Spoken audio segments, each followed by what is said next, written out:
The verification process for your Portuguese nationality can be extremely tricky, especially if you're from outside Goa, and even more frustrating when you have no idea where your file is, who's handling it, or what's going on behind the scenes.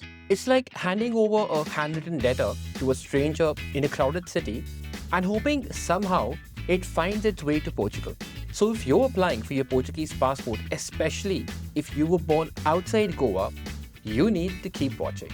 Hey, I'm Jason, Director at TIC Global. So behind every delayed Portuguese passport is one silent killer, the verification process.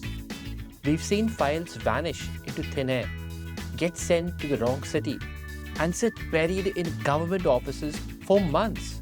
And most people never even realize why. No one explains the step, but we're here to pull back the curtains.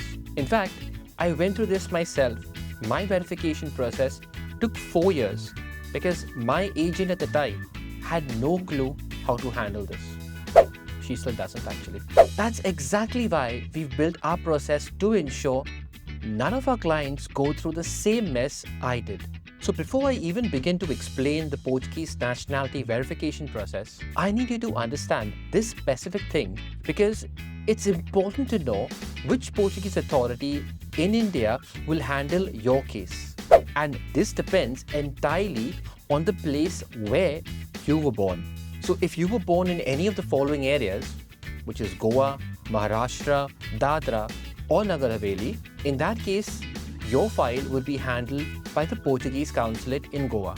However, if you were born in any other part of India, for example, Gujarat, Karnataka, Kerala, Tamil Nadu, then in that case, your file will be handled by the Portuguese embassy in Delhi. Now, this distinction matters a lot because for one major reason.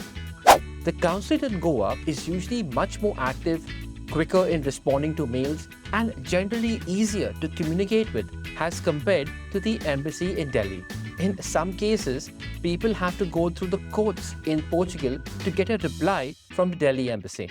So knowing which office handles your case helps set the right expectation, especially in terms of how fast or how slow your process may move. So in this step-by-step guide, let's begin to understand the full and complete process for your Portuguese passport verification. Step 1. Identify which embassy or consulate handles your case. The first thing you need to understand is which Portuguese office will handle your document verification process. This is based on the place of birth of the person whose documents are being submitted. Now, like I already mentioned before, if the person was born in Goa, Maharashtra, Damandu, Dadra or Nagar Haveli, their cases will be handled by the Portuguese consulate in Goa. On the other hand, if they were born in any other state in India, then the case would go to the Portuguese embassy in Delhi. Step 2. The case is sent to CRC in Portugal. Now once all the documents are ready, the case is submitted to the main office in Portugal. This main civil registry office is located in Lisbon. It is here that your birth information and your family link to Portugal is checked and processed. Now if the person's birth happened to be after 1961 and was born outside Goa, CRC will then ask for your local verification of the Indian documents, especially the birth certificate. This step is extremely important in this process. Step 3. CRC sends your file to the consulate or the embassy in India for local verification. So after CRC does their initial review, which can take up to 1.5 years, they then send your file to either the Portuguese consulate in Goa or the embassy in Delhi, whichever applies to you based on your place of birth. So why this verification is required?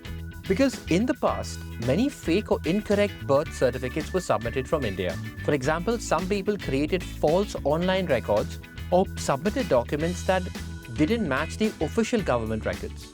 And because of this, the Portuguese authorities now insist on a manual check directly with the local Indian birth record office, like the BMC or the municipal offices. Hey everyone, I'm thrilled to share some exciting news. We've launched a brand new website. And that's not all. So we are proud to introduce the Portuguese Passport CSA, an AI-powered chatbot designed specifically to guide you through every process of your Portuguese passport process. Whether you're confused about your eligibility, stuck on your documentation, or just need a quick answer, our chat box is here 24/7 to help simplify your process. It's fast, friendly, and built to give you accurate information, real-time support without the stress of waiting for replies from your agents. So if you're starting your Portuguese passport journey, head on to our website and let CSA do the heavy lifting. Your path to Portuguese passport just got a whole lot easier and agent-free. Step 4. The consulate sends a request for birth verification. Once the file reaches the consulate, they prepare a letter asking the local authority in India to verify your birth details. This letter is then sent to one of the following government offices: the BMC if you were born in Mumbai, or the local municipal office where you were born.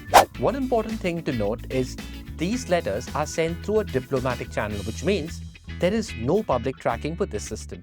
So if you don't follow up, you'll never know if your file actually reached there or was it in fact sent in the first place. Step 5. How can you know if your file is in verification? So if you're working with a professional firm like TIC Global, here's what we can do for you. When our team from Portugal receives the confirmation from CRC that the file has gone for verification, they send an email to the consulate asking for more details, like when it was sent and what was the reference number. The consulate will usually reply within 10 to 15 working days with the information. This information is very important because it helps us know where to go for a follow-up. Step 6. Find out the correct BMC ward or local office. Once you know where the file was sent, the next step is figuring out the exact BMC ward or municipal office that's handling your case. This is especially important because in big cities like Mumbai, which has many different BMC wards, each ward keeps its own set of records. So if you go to the wrong ward, you won't be able to find your file for life and would probably be a waste of time. This is where experience really matters. At TIC Global, for example, we carefully read your birth certificate to identify which exact ward you belong to. Without this knowledge, many people spend weeks, sometimes even months, chasing the wrong office and get nowhere. Step 7. Follow up with the BMC manually. So after confirming your ward, you must personally visit your ward office. They'll then check whether the verification request has arrived there. If the file hasn't arrived, you will need to wait at least for a couple of months and visit the ward at least once every 15 days. If the file still hasn't arrived, our team in Portugal may also send a fresh verification request to trigger a new verification. Without regular follow-ups, many files just sit at the BMC office or the municipal office without being processed, and the client may never even know their file was even there. Step 8. BMC verifies the details. So if the BMC office finds the file and confirms that your birth certificate matches the official register, then your verification process is completed. At this point, they issue something called a dispatch number. This number proves that the BMC has officially sent the verification response back to the consulate or the embassy. This step is a critical part of the entire process. Without the dispatch number, there is no confirmation that the case has been verified and sent back to the Portuguese authorities. Step 9. Our team informs the consulate or the embassy. Our team in Portugal then waits for about a month to allow for the diplomatic mail to be received, and then follows up with the consulate or the embassy. Once verified, your case status will then change to verification completed, thus completing the entire verification process. So here's a quick recap.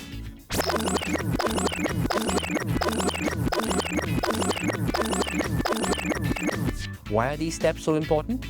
The manual birth verification by local Indian officers is one of the most complicated, delicate, and time-consuming parts of the Portuguese nationality process.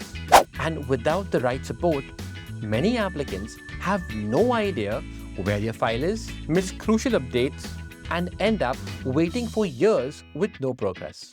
That's why it's so important to have someone actively tracking and managing every step, or you risk falling through the cracks like many have.